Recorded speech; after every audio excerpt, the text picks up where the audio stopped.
I am Amanda, 35 years old, and mother to the sweetest 10-year-old twins, Jack and Emma. After my divorce 2 years ago, we moved in with my parents, which seemed like a blessing at first. Working 12-hour shifts as a pediatric nurse meant I needed help, and they offered. My relationship with them had always been complicated, but I tried to make it work. Then my brother Stephen and his wife Melissa had their baby boy, and suddenly my kids became invisible. I never imagined my own parents would betray us so completely. If you are enjoying this story, drop a comment about where you are watching from and hit that subscribe button to join our storytelling family for more real-life drama. When my husband David and I split up after 12 years of marriage, I was devastated. Not just emotionally, but financially. We had built our life around his income as a software engineer, while I worked part-time as a nurse to accommodate raising our twins. The divorce left me with shared custody, minimal alimony, and the sudden need to work full-time to support myself and my children. My parents, Martha and Richard, offered their home as a temporary solution. "Just until you get back on your feet," my father had said, with a pat on my shoulder. I was grateful, despite our complicated history. Growing up, I had always been the responsible one, the one who followed rules and met expectations, while my younger brother Stephen was the golden child who could do no wrong. I spent 8 years putting myself through nursing school specializing in pediatrics because I loved working with children. My path was not flashy but steady. Stephen, on the other hand, dropped out of college, started a tech business that my parents funded, and was now making 6 figures at 32. The pattern of favoritism was so deeply ingrained that I hardly noticed it anymore. Jack and Emma were wonderful kids, each with their own distinct personality.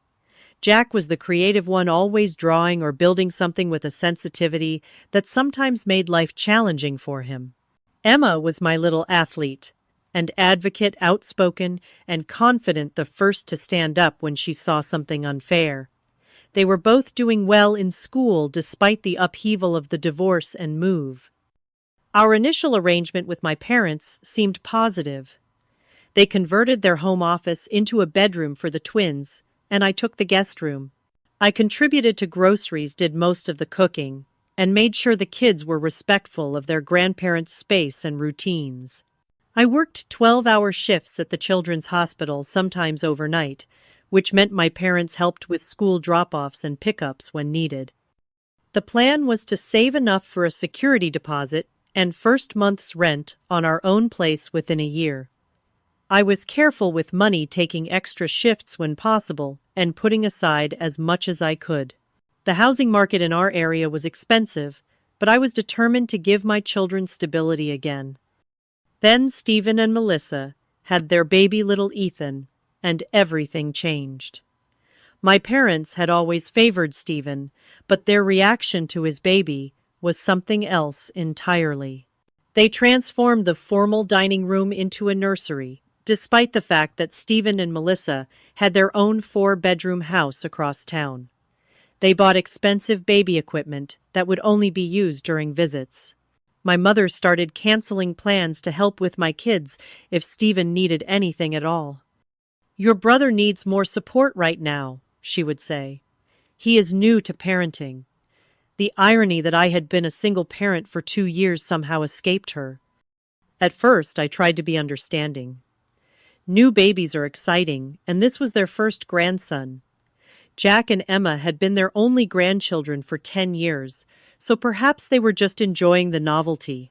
I encouraged my kids to be patient and kind, explaining that little Ethan needed extra attention because he was so small.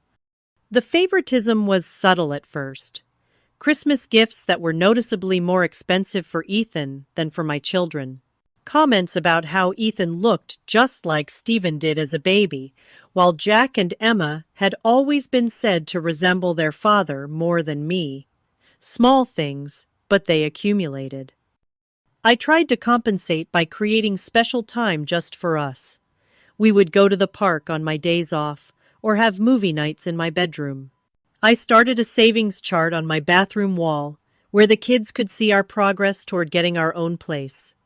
Just a few more months, I would promise them. We will have our own home by Christmas. But as spring turned to summer, the tension in the house grew. My parents became increasingly critical of my parenting decisions, from what I fed the twins to their bedtimes, to how much screen time they were allowed. Meanwhile, Stephen and Melissa could do no wrong with Ethan, even when they would show up hours late for family dinner or cancel plans at the last minute. I was walking a tightrope trying to shield my children from the reality that their grandparents were treating them differently, while also trying to maintain a peaceful household. I needed my parents' help after all. I could not afford childcare on top of saving for our move. By the end of summer, my savings account was growing steadily. I had calculated that by November, I would have enough for a modest two-bedroom apartment. Just 3 more months of patience, I told myself. 3 more months of biting my tongue and reminding my children that we were guests in their grandparents' home. 3 more months of watching my parents dote on Ethan while barely acknowledging Jack and Emma's achievements. I had no idea how much worse things would get before those 3 months were up.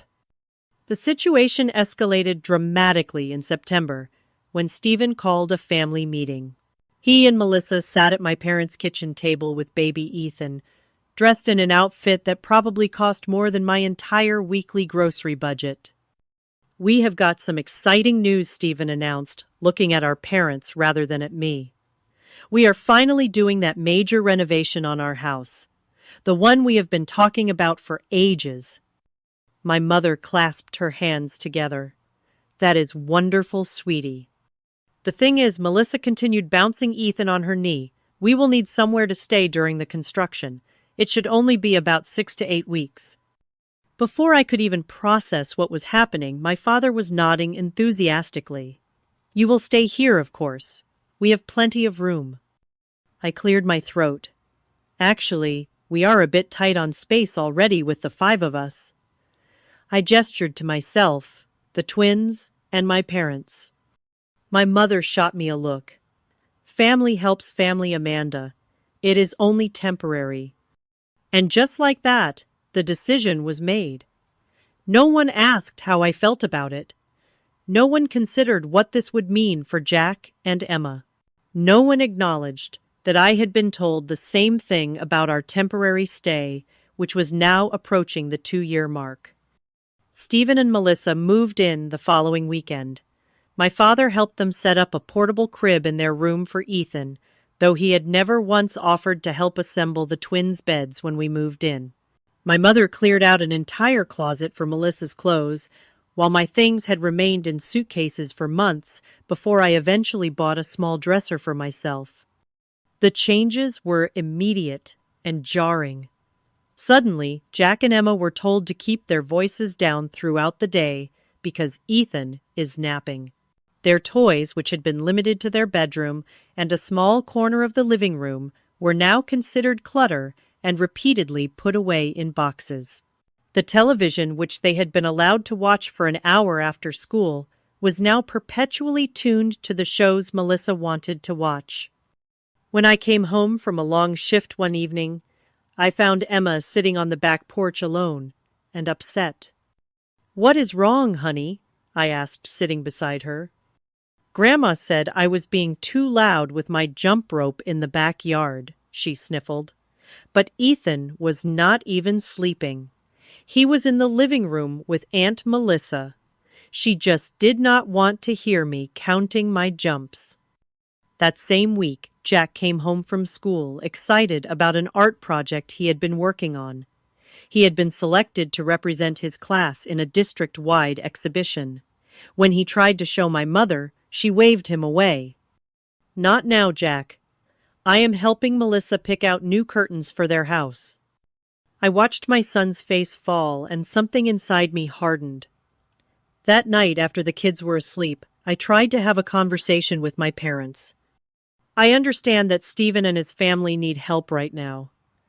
I began carefully, but I am concerned about how Jack and Emma are being treated. They feel like they are not important anymore. My father frowned. They are being oversensitive. Kids need to learn that babies require more attention. Ethan is not even here most of the day, I pointed out. Stephen takes him to daycare before he goes to work, and Melissa picks him up on her way home. Jack and Emma are not asking for attention during those hours. My mother sighed dramatically. You always were jealous of your brother Amanda. I thought you would have outgrown that by now. I was stunned into silence. Was that really how they saw me? As a jealous sibling, rather than a concerned mother? The situations continued to worsen. Melissa began rearranging items in the kitchen without complaining about the healthy snacks I bought for the twins, and leaving her laundry in the machine for days. Stephen acted as if he owned the house, inviting friends over for watch parties without checking if anyone else had plans to use the living room. One evening, I overheard Stephen and my father discussing financial matters. We might need to extend the renovation timeline, Stephen was saying. The contractor found some issues with the foundation. Stay as long as you need, my father replied. This is your home too. I thought about how I had never been told that, despite contributing to household expenses and doing most of the cooking and cleaning, instead I was regularly reminded that their help was temporary and conditional. The breaking point came during a Sunday dinner in early October. My mother had prepared all of Stephen's favorite foods, none of which my children particularly enjoyed.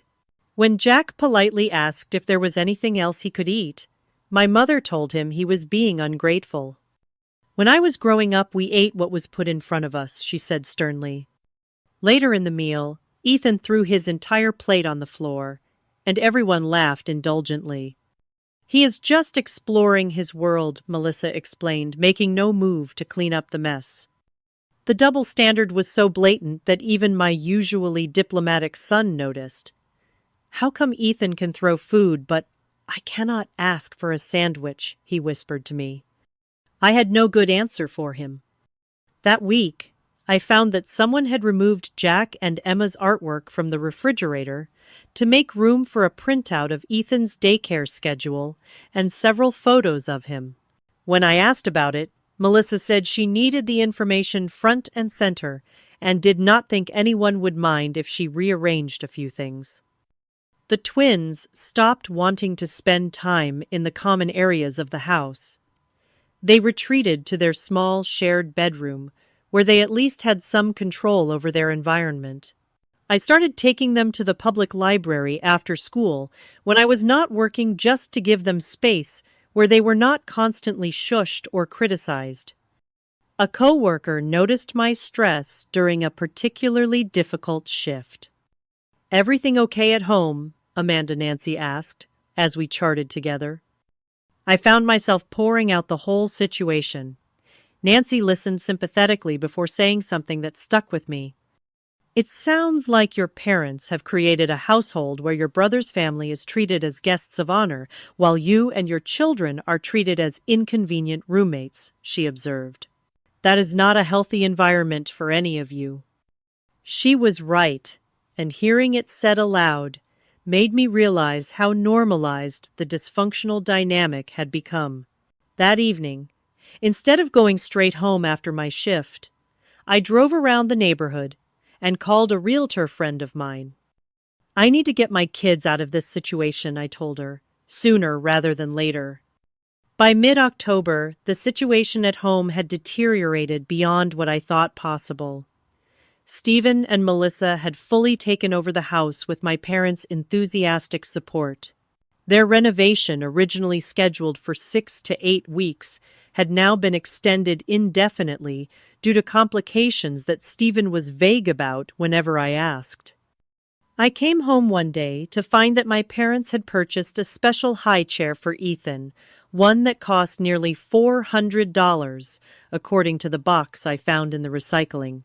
This, while they had complained about the cost of Jack's asthma medication the previous week, which my insurance only partially covered, We want Ethan to be comfortable when he eats here, my mother explained when I questioned the expense. Jack needs to breathe, I responded, unable to keep the edge from my voice. My mother looked at me as if I was being unreasonable. Your father and I are on a fixed income, Amanda. We cannot be expected to cover everything for your children. The fact that I paid for all of my children's expenses plus contributed to the household bills apparently did not register with her. Neither did the fact that Stephen and Melissa, both high earners, contributed nothing toward household expenses during their stay. The next incident occurred when Emma was practicing her clarinet for band class. She had been playing for less than 15 minutes when Melissa stormed in. "Can you not do that right now? Ethan is trying to nap, and I have an important call in 10 minutes. Emma apologized and put her instrument away, but later told me tearfully that she had been practicing at the exact time her band teacher had scheduled for their virtual practice session. She had now missed it and would be unprepared for her upcoming evaluation. I tried to speak with Melissa about it, suggesting that we could work out a schedule that accommodated everyone's needs. "My work calls and Ethan's sleep schedule have to take priority," she responded dismissively. "Emma can practice her little hobby any time." I bit my tongue to avoid saying something I would regret. Emma's little hobby was something she was passionate about, and her band teacher had noted she had real talent. But in this household, anything my children did was considered less important than the most trivial needs of Stephen's family. Jack was struggling too. His teacher emailed me concerned about his withdrawal in class and declining grades. My sociable, enthusiastic son had become quiet and anxious. When I asked him about it, he admitted he was having trouble sleeping because he was worried about doing anything wrong at home. Grandma and Grandpa get mad at us for everything, he explained, but they never get mad at Ethan, or Uncle Stephen, or Aunt Melissa. I took on extra shifts at the hospital, partly to earn more money for our escape, and partly to avoid the tension at home. My parents interpreted this as me shirking family responsibilities, while Stephen and Melissa seemed glad to have me out of the way. The situation came to a head during a family dinner in late October.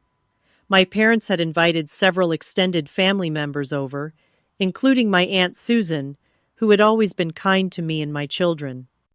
During the meal, my mother launched into an extended monologue about how gifted Ethan was, how at just 9 months he was clearly advanced for his age. "He is trying to stand already," she boasted. "Stephen was an early walker too. Some children just have that natural athletic ability." She then turned to Jack and added, "It is too bad you did not get that from your father's side. David was always athletic, was not he?" I saw Jack's face crumple before he carefully composed himself. The implication was clear: any positive traits my children possessed came from their father, or were, despite my influence, while Ethan's gifts were clearly inherited from the superior genetic line of my brother. Aunt Susan caught my eye across the table, her expression concerned. After dinner, she pulled me aside. "How long has it been like this?" she asked quietly. "It has always been this way to some degree," I admitted. "But it has gotten much worse since Stephen's family moved in." "This is not healthy for your children, Amanda," she said, echoing what Nancy from work had told me. "They deserve better than to be treated as second-class members of their own family." I nodded, tears threatening. "I am working on it," I assured her. "I have a plan." And I did. In the weeks since my conversation with Nancy, I had been meeting with my realtor friend during my lunch breaks. We had looked at several rental properties, and I had found a small 3-bedroom house just 10 minutes from the hospital and in the same school district as the twins currently attended. The rent was at the upper limit of what I could afford, but I had been approved based on my steady employment history and excellent credit score. I had signed the lease the previous week, but told no one, not even Jack and Emma. I did not want to get their hopes up until everything was finalized. The house would be available for move-in on November 1st, just a week away. I had been secretly ordering essential furniture to be delivered on that date and had set up utilities in my name. My aunt squeezed my hand. "Let me know if you need anything," she said. "I have been concerned about this situation for some time." Her support meant more than she knew. I had begun to question my own perceptions, wondering if I was being oversensitive or jealous as my parents suggested. Having outside confirmation that the situation was as bad as I thought it was, gave me the final push of confidence I needed. The next morning, I overheard Stephen and my father discussing more permanent arrangements. "The contractor says it could be another 3 months," Stephen was saying. "And honestly, with the baby, it might make more sense to just stay through the holidays." "You know you are always welcome," my father replied warmly. "This is your home." I wondered if either of them remembered that I had been told my stay was temporary, that I was expected to find my own place as quickly as possible. The double standard was so glaring, it would have been laughable if it was not breaking my children's hearts. That evening I took the twins out for ice cream after dinner, something we rarely did on weeknights. I wanted some time alone with them, away from the tense atmosphere of the house. "I need you both to know something important," I told them as they enjoyed their treats. "No matter what Grandma and Grandpa say or do, you two are amazing, valuable people. The way they are treating you is not because of anything you have done wrong." Emma, always perceptive, studied my face. "Are we going to move out soon?" I was surprised by her insight. "What makes you ask that?" "You have been working a lot more shifts," she said, "and you seem different lately, less sad and more determined." Out of the mouths of babes. My daughter had seen the change in me before I had fully acknowledged it myself. "Just keep being your wonderful selves for a little bit longer," I told them, not quite ready to reveal my plan. "Can you do that for me?" They both nodded, and I saw a flicker of hope in their eyes that had been missing for too long. When we returned home, Melissa was complaining loudly about the twins' backpacks being in the hallway, despite the fact that Ethan's stroller diaper bag and various toys were scattered throughout the common areas of the house. "Children need to learn to pick up after themselves," she lectured me as if she was the parenting expert and I was a novice. I smiled tightly and helped the kids move their belongings, reminding myself that we only had to endure this for a few more days. I had no idea that the situation was about to explode in a way that would force my hand even sooner than I had planned. The following Tuesday, I was scheduled for a 12-hour shift at the hospital.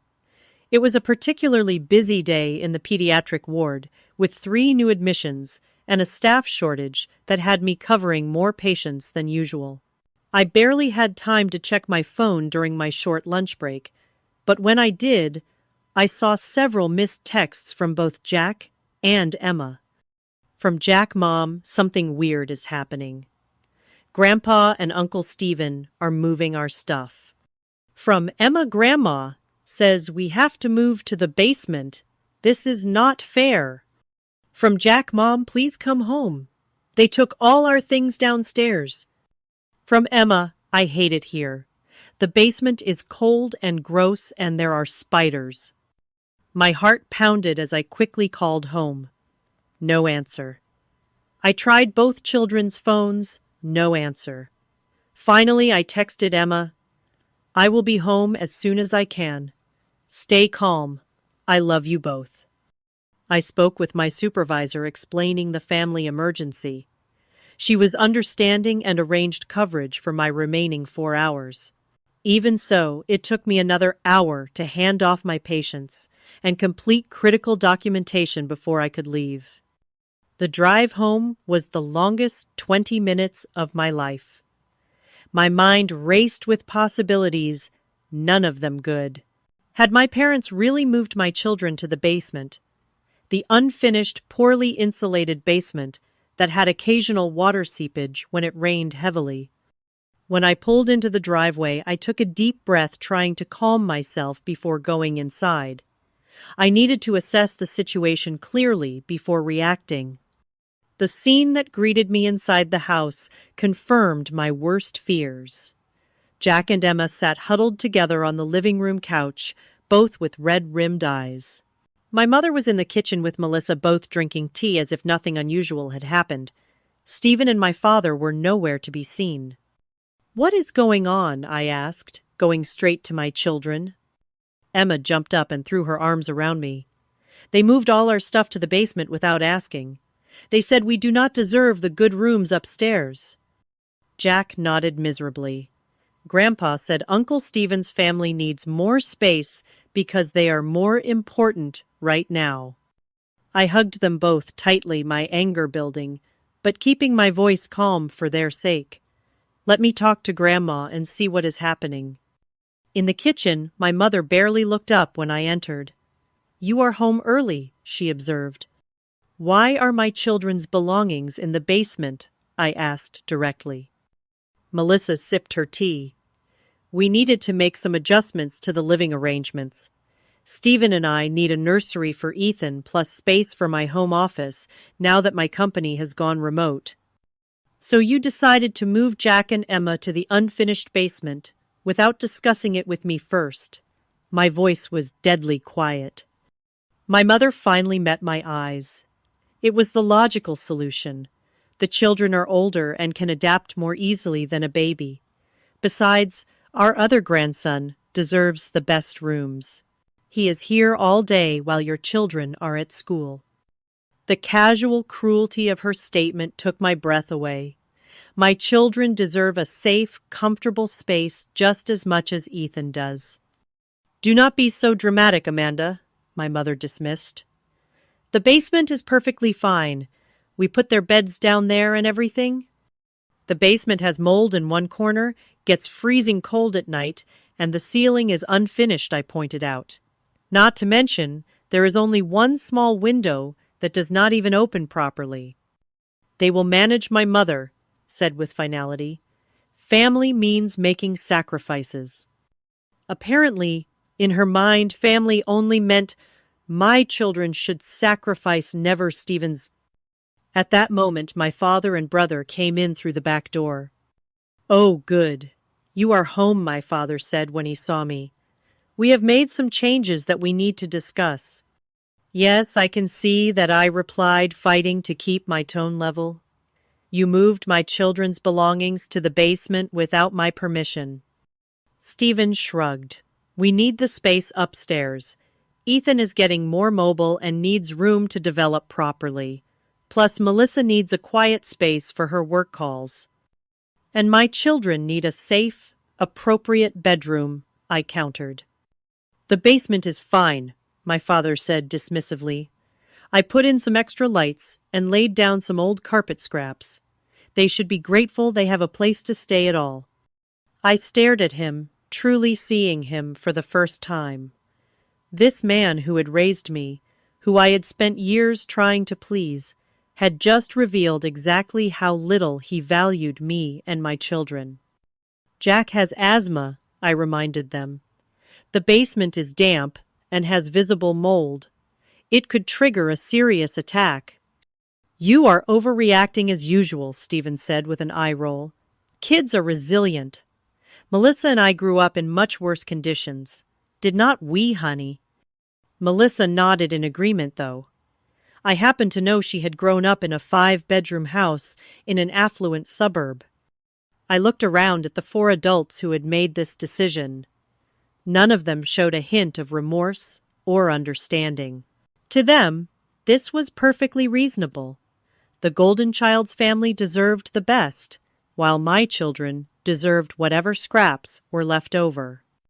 I walked back to the living room where Jack and Emma waited anxiously. They looked up at me with such trust, such hope, that I would fix this situation. In that moment, something crystallized within me, a calm certainty about what needed to happen next.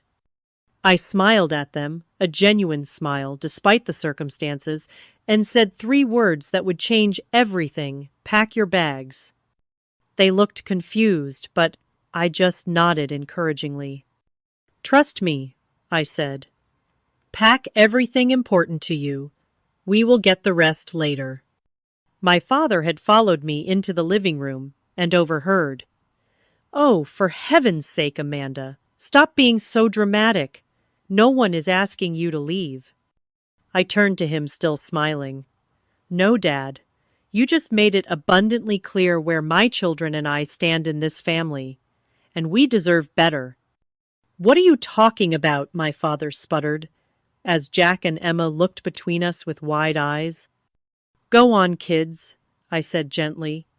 Go pack your backpacks with your most important things. We will come back for the rest tomorrow. As they hurried upstairs, my mother entered the living room. What nonsense is this now? You cannot just leave because things did not go your way. Stephen and Melissa followed Ethan, perched on Stephen's hip. The gang was all here for the showdown, it seemed. This is not about things not going my way, I explained calmly. This is about basic respect and consideration, which has been sorely lacking in this household. We have given you a roof over your head for nearly 2 years, my father exclaimed. How dare you talk about lack of consideration? Yes, you have, I acknowledged. And I have been grateful. I have also contributed financially, done most of the cooking and cleaning, and made sure my children respected your rules and space. But today, you crossed a line. Melissa scoffed. It is just a bedroom rearrangement. You are being ridiculously oversensitive. I turned to her. Is that what you would call it if someone moved your child to an unsuitable space without consulting you first? She had no answer for that. The basement is perfectly adequate, my mother insisted. We raised you and Stephen without all these special accommodations kids seem to need nowadays. The basement has mold, I repeated. Jack has asthma. It is also cold, damp, and has inadequate emergency exits. It is not a legal bedroom by any housing code standard. My father waved his hand dismissively. Those codes are just government overreach. I almost laughed at the absurdity. Safety regulations were now government overreach when they inconvenienced him. But I suspected he would feel differently if he was the one being relegated to substandard accommodations. Where exactly do you think you are going to go? Stephen asked with a smirk.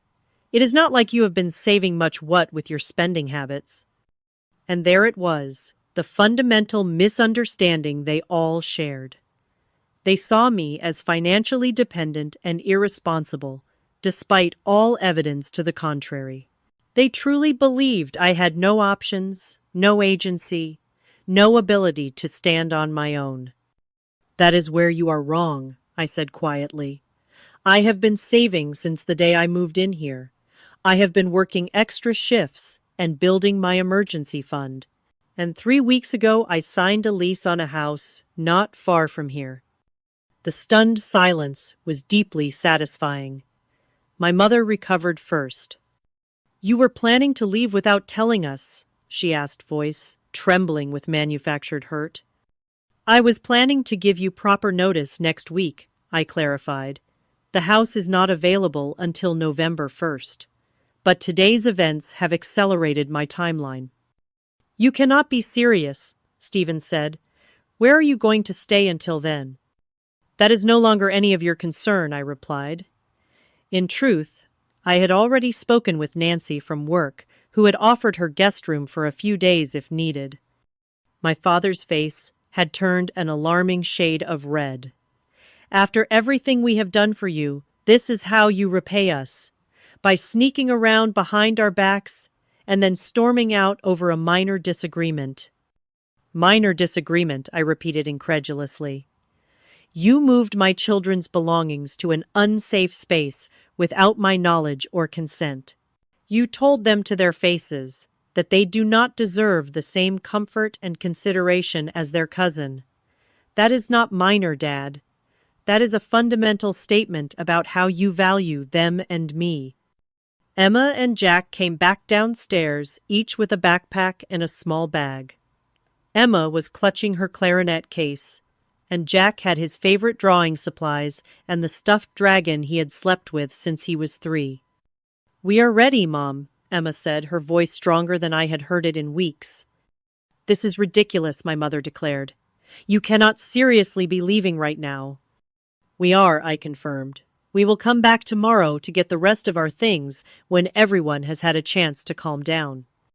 "If you walk out that door, do not expect to be welcomed back with open arms," my father threatened.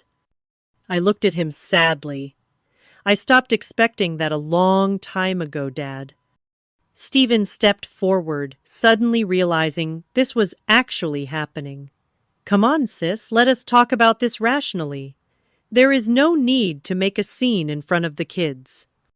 My children have already been shown exactly where they stand in this family's hierarchy," I responded. "There is nothing more to discuss tonight."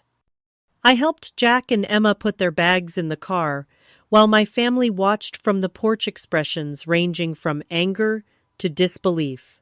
They had been so certain of their power over me, so confident in my dependence, that they could not process the reality of my departure. As I started the car, my mother rushed over to my window. "Amanda, please. You are overreacting. Come back inside, and we will figure something out." "We will talk tomorrow," I said firmly, "when I come to get our things." "But where will you go?" she asked, genuine concern finally breaking through her indignation. "Somewhere where my children are valued," I answered simply and drove away. In the rearview mirror, I could see Jack and Emma looking back at the house that had been our home for nearly 2 years. Not with sadness, I realized, but with relief. "Are we really moving to our own house?" Jack asked cautiously. "Almost," I told him. "We have a house waiting for us, but we cannot move in until next week. Tonight we are going to stay with my friend Nancy from work." "Is it because of what Grandpa and Grandma did?" Emma asked. I chose my words carefully. "It is because we deserve to live somewhere where everyone is treated with respect and kindness. I have been planning for us to move out for a while now, but yes, what happened today made me realize we needed to leave sooner." "I did not like how they talked about us," Jack said quietly. "Like we were not important." My heart broke a little at his words. "You are both incredibly important," I assured them. "And anyone who cannot see that does not deserve to have you in their lives." When we arrived at Nancy's house, she welcomed us warmly, having already prepared her guest room with an air mattress for the kids, alongside the queen bed I would use. She had even bought ice cream and rented a movie for us to watch together. As the twins settled in picking at their ice cream with subdued enthusiasm, Nancy pulled me aside. "I am proud of you," she said simply. "It takes courage to set boundaries with family." "I just wish I had done it sooner," I admitted, "before they hurt my kids like this." "You are doing it now," she pointed out, "and that is what matters." That night, as Jack and Emma slept beside me in the unfamiliar room, I felt a strange mixture of emotions: sadness for what should have been anger, at how we had been treated, anxiety about the future, but underneath it all, a powerful sense of peace. For the first time in years, I had stood up for myself and my children without wavering or second-guessing. Tomorrow would bring new challenges: retrieving our belongings, weathering the inevitable emotional manipulation, finalizing arrangements for our new home. But tonight, watching my children sleep peacefully, I knew with absolute certainty that I had made the right decision. We were finally breaking free. The next morning, I called in to use a personal day at work. Nancy offered to let the twins stay with her while I went back to my parents' house to gather our belongings, but I declined. "They need to see this through," I explained. "It is important for them to know We are doing this together. We arrived at my parents' house at 10 in the morning, when I knew everyone would be home. My father answered the door with a scowl that softened slightly when he saw the twins. "Come to apologize for your tantrum?" he asked me. "No," I replied evenly. "We have come to get our things." His face hardened again. "Your mother has been upset all night because of your dramatic exit." "I am sorry she is upset," I said, and I meant it. Despite everything, I did not want to hurt my parents. I just needed to protect my children. But we are still moving out. He stepped aside reluctantly to let us in. My mother was sitting in the living room, eyes red-rimmed from crying or lack of sleep. Stephen and Melissa were conspicuously absent. "Where are Stephen and Melissa?" I asked. "They took Ethan to the park," my mother replied. "They thought it would be less stressful if they were not here while you got your things." At least they had shown that much consideration. "Jack, Emma, go pack up your room," I instructed. "Remember what we talked about in the car. Just pack what you need and love. We can replace the rest." As they headed upstairs, my mother turned to me. "I cannot believe you are doing this to us." "I am not doing anything to you," I corrected her. "I am doing something for my children and myself." "We have given you everything," she insisted. "A place to stay when you had nowhere to go, help with the children, emotional support during your divorce." "And I have been grateful," I acknowledged. "But that does not mean my children should be treated as less valuable than Ethan." "We never said that," she protested. "You did not have to say it. Your actions made it perfectly clear." My father joined us, pacing the room. "This is about Stephen, is not it? You have always been jealous of him." I shook my head. "This is not about Stephen. This is about Jack and Emma being moved to an unsafe basement without my knowledge or consent. This is about you explicitly stating that Ethan deserves the better rooms simply because he is Stephen's son." "You are twisting our words," my mother accused. "Am I? You said, and I quote, 'Our other grandson deserves the best rooms.' What exactly did you mean by that, if not that my children deserve less?" She had no answer. I went upstairs to help the twins pack their belongings. Most of their clothes fit into 2 large suitcases I had brought. Jack carefully wrapped his favorite books and the science kit he had received for his birthday. Emma packed her sports equipment and the jewelry box her father had given her last Christmas. When we came back downstairs with the first load, my father was waiting by the door. "Where exactly are you going?" he demanded. "This mysterious house you claim to have rented?" "We are staying with a friend until our house is ready next week," I explained, though I did not owe him this information. "And how exactly do you plan to afford rent on your nurse's salary?" he asked skeptically. The condescension in his tone made something snap inside me. I put down the bags I was carrying and faced him directly. "Dad, I make $65,000 a year as a pediatric nurse. I have excellent credit, minimal debt, and I have been saving systematically for nearly 2 years.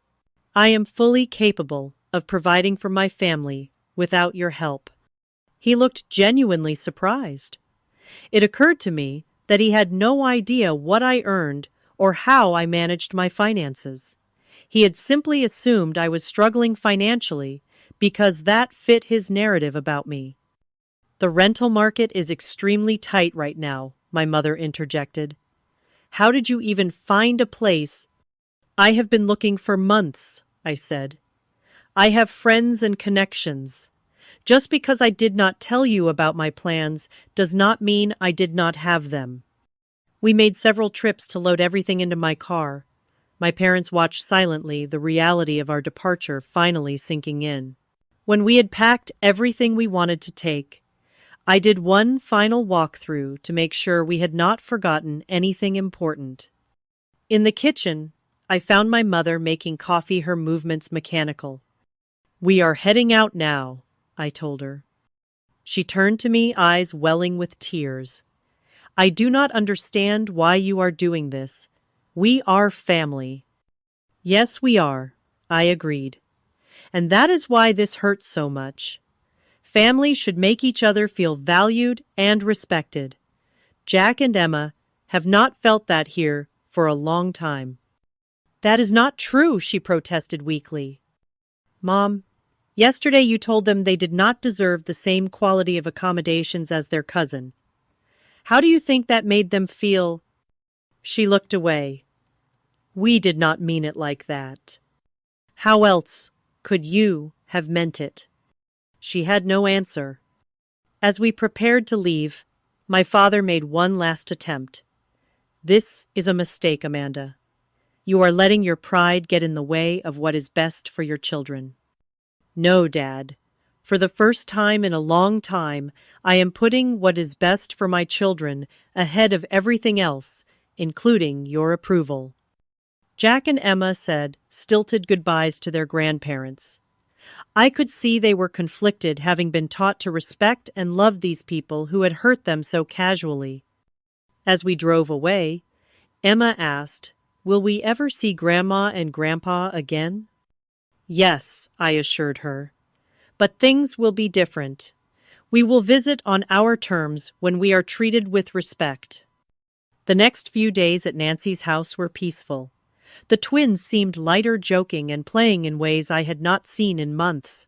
I took a day off to finalize details for our new home meeting with the landlord to get the keys early so we could move in our belongings before the official lease start date.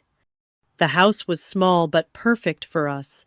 3 bedrooms, a tiny backyard, and a kitchen with lots of natural light. It was within our school district, so the twins would not have to change schools, and close enough to the hospital that my commute would actually be shorter than from my parents' house. On Friday, we moved in our belongings. Nancy and several other co-workers came to help, turning what could have been a stressful day into something that felt like a celebration. By evening, the beds were set up, the kitchen was functional, and the living room had enough furniture for us to sit comfortably. That night, after we had ordered pizza and the twins had gone to bed in their own rooms for the first time in nearly 2 years, I sat alone in my new living room and finally let myself cry. Not from sadness, though there was some of that, but from relief and a bittersweet sense of accomplishment. My phone had been buzzing with messages from my parents all day, ranging from angry accusations to tearful pleas to come home. I had responded only once to let them know we were safe and settled, and that I would contact them when I was ready to talk further. The following Monday, my parents showed up unannounced at our new house. I had just returned from dropping the twins at school and was preparing to leave for my shift. "How did you find our address?" I asked, as I reluctantly invited them in. "Your Aunt Susan told us," my father admitted. "She thought we should try to reconcile." I made them coffee watching as they surveyed our modest but comfortable new home. "It is smaller than I expected," my mother commented. "It is perfect for the 3 of us," I replied. "Amanda, we want you to come home," my father said, getting straight to the point. "This has gone on long enough." "This is our home now," I said firmly. "But the children need their grandparents," my mother insisted. "And their uncle and cousin." "What they need is to be treated with respect and love," I countered.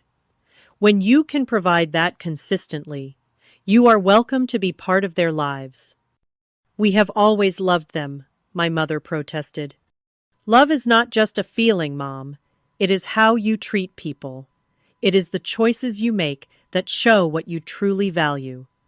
They stayed for nearly an hour, cycling through guilt trips, appeals to family unity, and finally grudging acknowledgement that perhaps they had been insensitive. "We did not realize how it looked from your perspective," my father conceded. "We just thought we were helping Stephen and Melissa through a difficult time." And I understand that, I said. But you help them at the expense of my children's well-being and safety. That is something I cannot overlook. When they left, we had reached a tentative understanding they would respect our new living situation and we would visit for Sunday dinner in 2 weeks. It was a small step, but it was something. Over the next several weeks, news of our departure spread through the extended family. Most were supportive, having witnessed the favoritism firsthand at various family gatherings. Aunt Susan, in particular, became a regular visitor, bringing homemade cookies and genuine interest in the twins' lives. At work, I received an unexpected opportunity, a promotion to charge nurse on the pediatric floor, with a significant salary increase. The hours would be more regular, with fewer overnight shifts, giving me more time with Jack and Emma. Meanwhile, I heard through the family grapevine that Stephen and Melissa were having difficulties. Without me there to help with household chores and childcare, in a pinch they were finding it challenging to manage their own responsibilities. My mother, now in her 60s, was tired from trying to keep up with an active baby, while also maintaining the house without my assistance. When we did attend that Sunday dinner 2 weeks later, the atmosphere was strained but civil. Stephen and Melissa were notably less smug, perhaps finally realizing that my presence had actually made their lives easier in ways they had taken for granted. Most importantly, Jack and Emma were happier than I had seen them in years. Jack's teacher reported that his focus and participation had improved dramatically, and Emma was thriving in her clarinet lessons, practicing daily in her own room without fear of being shushed or criticized. One evening, as I tucked Emma into bed, she said something that confirmed I had made the right decision. "I like our house, Mom," she said sleepily. "I feel like I can breathe here." Out of all the validation I could have received, my daughter's simple statement meant the most. We had created a home where my children could breathe freely, both literally and figuratively, and that was worth everything we had gone through to get here. 6 months after our abrupt departure from my parents' home, our lives had transformed in ways I could scarcely have imagined. Our small rental house had become a true home, filled with laughter, artwork on the refrigerator, and the comfortable chaos of family life. Jack and Emma had blossomed, their confidence returning, as they settled into an environment where they were valued and respected. My promotion to charge nurse had come with not only a better schedule and increased salary, but also new responsibilities that challenged and fulfilled me professionally. For the first time in my adult life, I felt like I was thriving rather than just surviving. Our relationship with my parents had evolved into something cautiously cordial. The Sunday dinners had become a monthly tradition with clear boundaries established and mostly respected. My mother had slowly begun to acknowledge the favoritism that had pervaded our family dynamics, though my father still struggled to see his role in what had happened. "I have been thinking a lot about last fall," my mother said during one of her visits to our home. She had started coming by occasionally on her own, without my father. I did not realize how much we were hurting Jack and Emma. "What made you see it?" I asked, genuinely curious about her evolution. She sighed, looking older than her years. "After you left, nothing was the same. Stephen and Melissa stayed for another month, but without you there, I was overwhelmed trying to maintain the house and help with Ethan.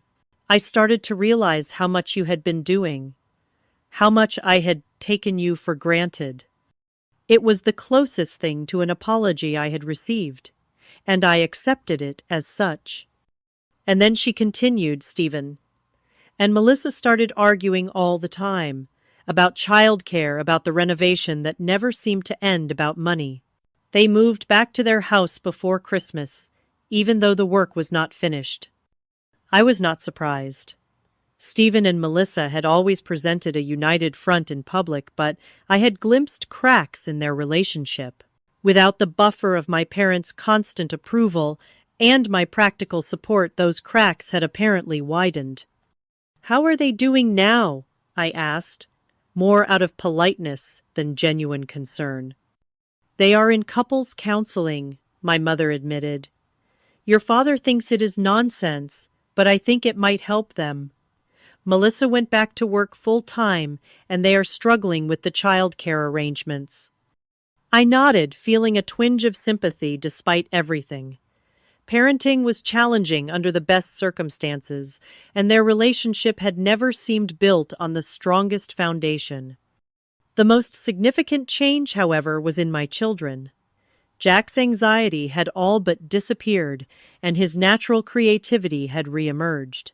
He had joined an after-school art program and was thriving under the mentorship of a patient teacher who recognized his talent.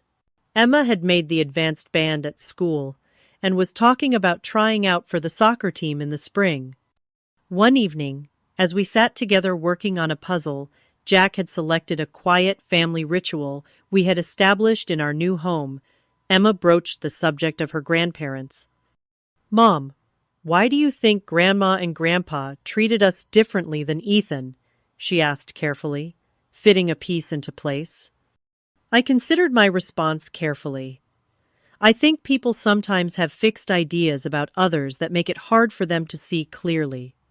Grandma and Grandpa always saw Uncle Stephen as special and deserving of extra attention. When he had Ethan, they transferred those feelings to him. "But we are their grandchildren too," Jack pointed out. "Yes, you are," I agreed. "And they do love you. They just did not know how to show it equally or fairly." "Is that why we left?" Emma asked. "Because they were not fair." "We left because everyone deserves to be treated with respect and kindness," I explained. "When that was not happening, we needed to create our own space where we could all thrive." Jack nodded thoughtfully. "I like it better here anyway. At Grandma and Grandpa's house, I always felt like I was in the way." "You are never in the way here," I assured him. "This is your home, and you belong here exactly as you are." The conversation shifted to other topics, but I was struck by how maturely they were processing what had happened. Children were remarkably resilient when given safety, consistency, and honest communication. In April, an unexpected opportunity arose. A small 3-bedroom house in our neighborhood went up for sale, priced just within my reach thanks to my promotion and careful saving. After consulting with a mortgage broker and reviewing my finances, I made an offer. To my surprise and delight, it was accepted.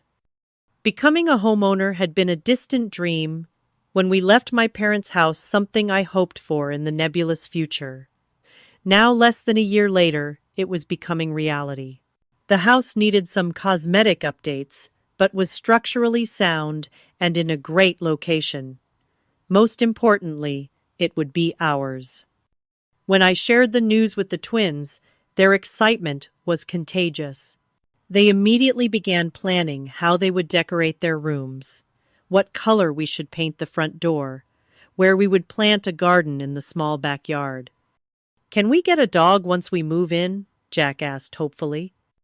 "We will see," I replied, not ready to commit, but warming to the idea. A dog would complete our little family in many ways. The process of buying the house brought my father back into our lives in an unexpected way. Despite our still strained relationship, he had experience with home buying and offered to look over the inspection report with me. "The roof has at least 5 years left," he said, as we sat at my kitchen table reviewing the documents. "But you will want to budget for replacing the water heater sooner rather than later."